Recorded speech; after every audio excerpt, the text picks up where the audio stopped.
நாமத்திற்கு ஸ்தோத்திரம் உண்டாவதாக. கடந்த ஆகஸ்ட் மாதம் கூட்டத்தில் 3ஆம் தேதி உபவாச கூட்டத்தில் நானும் வந்திருந்தேன்.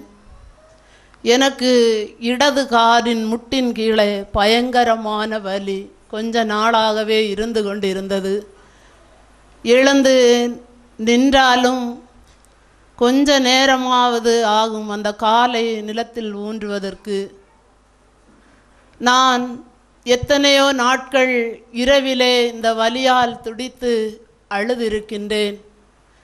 யூரின் போவதற்கு எழும்ப வேண்டும் என்றாலும் திடீரென்று என்னால் எழுந்து நடந்து போக முடியாது, காலை மடக்கி நீட்டவும் முடியாது. எவ்வளவோ கஷ்டங்களையும் வேதனைகளும் பட்டு கண்ணீர் சிந்தினேன். ஜெபித்த எண்ணெயை இயேசுவின் இரத்தம் ஜெயம் என்று பூசிவிட்டு தான் இரவிலே படுப்பேன்.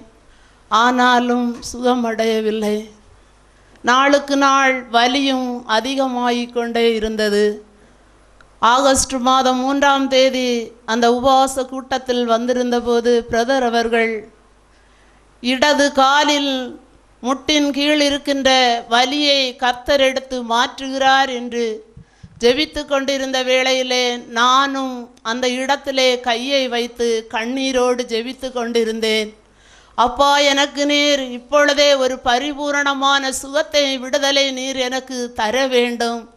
நான் உம்முடைய நாமத்தை மகிமைப்படுத்தி உமக்கு ஒரு சாட்சியாக நிற்பேன் என்று நான் ஞாயிற்றுக்கிழமை ஆராதனைக்கு போகும் நேரமெல்லாம் தேரிலே அமர்ந்திருந்துதான் அந்த ஆராதனையிலே கலந்து கொள்வேன். கண்ணீரோடு இருந்தேன். தகப்பனே, எத்தனையோ பேர் உம்முடைய தேவ சமூகத்திலே அமர்ந்திருந்து ஜெபிக்கின்ற பொழுது நான் ஏன் இந்த சேரில் அமர்ந்து நான் ஜெபிக்க வேண்டும்? நானும் உம்முடைய தேவ சமூகத்தில் பாதம் அமர்ந்திருந்து நானும் ஜெபிக்க வேண்டும், எனக்கு ஒரு விடுதலை தர வேண்டும் என்று நான் எத்தனையோ நாட்கள் அழுதிருக்கின்றேன். கர்த்தர் எனக்கு அந்த ஆகஸ்ட் மாதம் 3ஆம் தேதி நடந்த அந்த கூட்டத்தில் எனக்கு விடுதலையையும் சுகத்தையும் பலத்தையும் ஜீவனையும் தந்த என் தேவாதி தேவனுக்கு ஜெபித்த பிரதர் அவர்களுக்கும் என் நன்றியை சொல்லி எளிய சாட்சியை முடிக்கிறேன். அடிமை என்னை சாட்சியாக நிறுத்தின என் தேவாதி தேவனுக்கு கோடான கோடி ஸ்தோத்திரம்.